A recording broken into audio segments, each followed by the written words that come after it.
find the one, you should never give her up. I think it's the way life. Hi friends, welcome back to my channel. ഞാനിന്നിവിടെ റവ പുട്ട് ബിരിയാണിയാണ് ഉണ്ടാക്കാൻ പോകുന്നത്. അപ്പോൾ അതെങ്ങനെയാണ് തയ്യാറാക്കി എടുക്കുന്നത് എന്ന് നോക്കാം. ആദ്യമായിട്ട് ഞാനിവിടെ 500 ഗ്രാം ചിക്കന് മീഡിയം പീസസ് ആക്കി വെച്ചിട്ടുണ്ട്. ഉപ്പും ചെറുനാരങ്ങ നീരും മഞ്ഞൾപ്പൊടിയും കൂടിയിട്ട് ഞാൻ പുരട്ടി വെച്ച ചിക്കനാണിത്. ഇനി ഈ ചിക്കനിലേക്ക് 1/2 ടീസ്പൂൺ കുരുമുളക് പൊടി, 1 table spoon cornflour, 1 table spoon മുളക് പൊടി, 1/2 ടീസ്പൂൺ ഓയിൽ,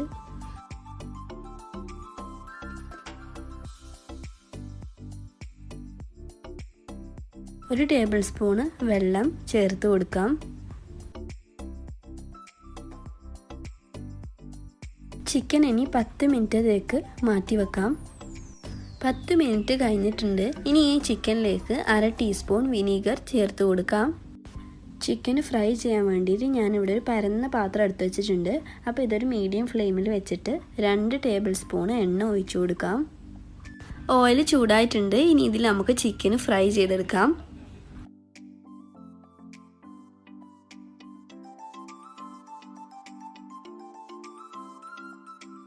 ചിക്കൻ്റെ ഒരു ഭാഗം ആയിട്ടുണ്ട്. ഇനി ഇത് തിരിച്ചിട്ട് കൊടുക്കാം.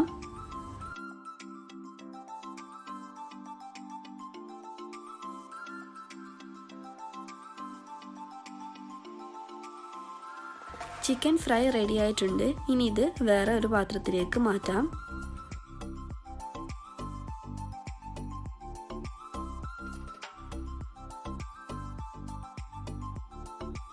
ഞാനിവിടെ 3 കപ്പ് റവ എടുത്ത് വെച്ചിട്ടുണ്ട്. അപ്പോൾ അതിലേക്ക് നമ്മളിപ്പം ചിക്കൻ ഫ്രൈ ചെയ്ത ഓയിലിലേക്ക് കുറച്ച് കറിവേപ്പില ഇട്ട് കൊടുത്തിട്ട് ഈ ഓയിൽ നമ്മൾ റവയിലേക്ക് ചേർത്ത് കൊടുക്കാം.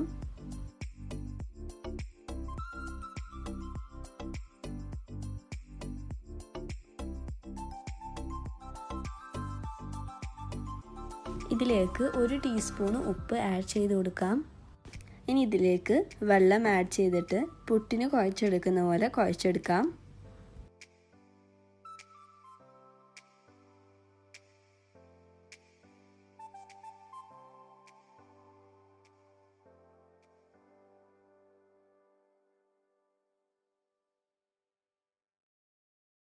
ഞാനിവിടെ 1 ഗ്ലാസ് വെള്ളമാണ് യൂസ് ചെയ്തത്.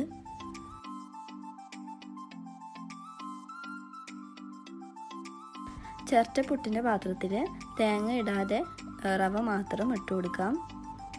ഇനി ഇത് പുട്ടുണ്ടാക്കുന്ന പോലെ കുക്കറിൽ വെച്ചിട്ട് ആവി കയറ്റിയെടുക്കാം. ഈ സമയത്ത് നമുക്ക് റവ പുട്ട് ബിരിയാണിക്ക് വേണ്ടിയുള്ള മസാല റെഡിയാക്കാം. അപ്പോൾ അതിനായിട്ട് ഒരു പാന് മീഡിയം ഫ്ലെയിമിൽ വെച്ചിട്ട് അതിലേക്ക് കുറച്ച് ഓയിൽ ഒഴിച്ചു കൊടുക്കാം. ചൂടായ എണ്ണയിലേക്ക് 2 ഏലക്കായി, 3 ഗ്രാമ്പു, 2 കഷ്ണം പട്ട ചേർത്ത് കൊടുക്കാം.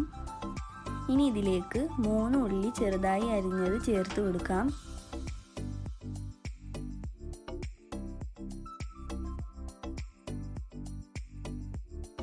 അര ടീസ്പൂൺ ഉപ്പ് ചേർത്ത് കൊടുക്കാം.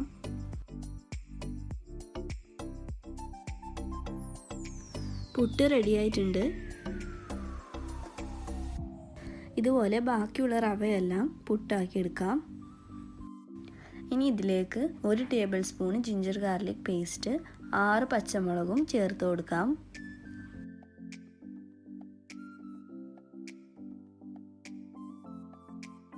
നാല് തക്കാളി ചെറുതായി മുറിച്ച് വെച്ചത് ആഡ് ചെയ്ത് കൊടുക്കാം.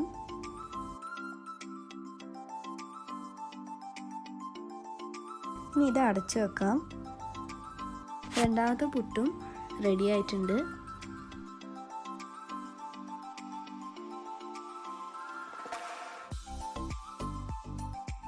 5 മിനിറ്റ് ആയിട്ടുണ്ട്. തക്കാളിയെല്ലാം നല്ലോണം ഉടഞ്ഞിട്ടുണ്ട്. ഇതിലേക്ക് 1 ടീസ്പൂൺ കുരുമുളക് പൊടി, 1/2 teaspoon garam masala powder, 1/4 teaspoon മഞ്ഞൾപ്പൊടി, 1 ടീസ്പൂൺ മല്ലിപ്പൊടി,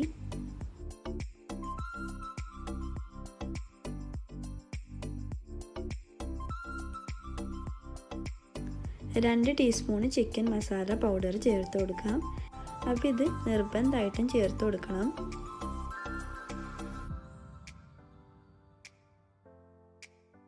ഇനി ഇതിലേക്ക് കുറച്ച് മല്ലിയില വിതറി കൊടുക്കാം. ഇനി ഇതിലേക്ക് നേരത്തെ ഫ്രൈ ചെയ്ത് വെച്ച ചിക്കന് ചേർത്ത് കൊടുക്കാം.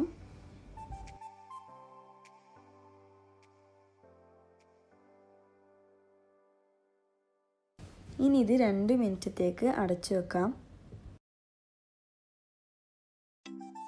ഞാനിവിടെ റവയെല്ലാം ഒരു പ്രാവശ്യം ആവി കയറ്റിയിട്ടുണ്ട്. ഇനി ഈ റവയെല്ലാം ഒന്നുകൂടി വെള്ളം യൂസ് ചെയ്തിട്ട് കുഴച്ചെടുക്കാം. 3/4 കപ്പ് വെള്ളമാണ് ഞാനിവിടെ യൂസ് ചെയ്യുന്നത്.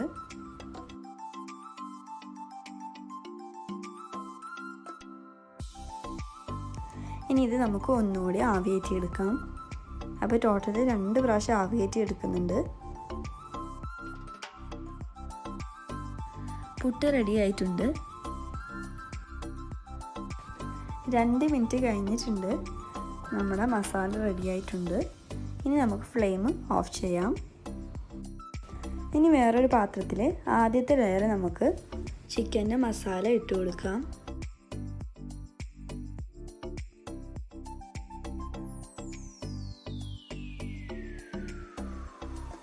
ഇനി നമുക്ക് റവ ഇതിൻ്റെ മുകളിൽ ഇട്ട് കൊടുക്കാം.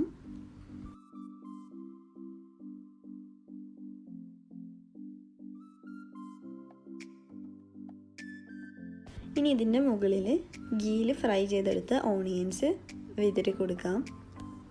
കുറച്ച് മല്ലിയില കൂടി ഇതിൻ്റെ മുകളിൽ സ്പ്രെഡ് ചെയ്ത് കൊടുക്കാം. ഇനി ഇതിൻ്റെ മുകളിൽ ഒന്നുകൂടി ചിക്കൻ്റെ മസാല ഇട്ട് കൊടുക്കാം. നേരത്തെ ചെയ്ത പോലെ തന്നെ ഇതിൻ്റെ മുകളിൽ റവ ഇട്ട് കൊടുക്കാം.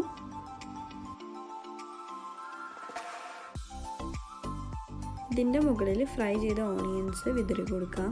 ഇനി ഇതൊരു ലോ ഫ്ലെയിമിൽ 20 മിനിറ്റ്സ് വെക്കാം. ടേസ്റ്റിയും എളുപ്പത്തിലുമാക്കാൻ പറ്റുന്ന റവ പുട്ട് ബിരിയാണി റെഡി ആയിട്ടുണ്ട്. എല്ലാവരും ഇത് ട്രൈ ചെയ്ത് നോക്കണം. നിങ്ങൾ ആദ്യമായിട്ടാണ് എൻ്റെ ചാനൽ കാണുന്നുണ്ടെങ്കിൽ സബ്സ്ക്രൈബ് ചെയ്യാൻ മറക്കരുത്. നിങ്ങൾക്ക് ഈ വീഡിയോ ഇഷ്ടപ്പെട്ടില്ലെങ്കിൽ ലൈക്കും കമൻറ്റും ചെയ്യണം. And thanks for watching my video.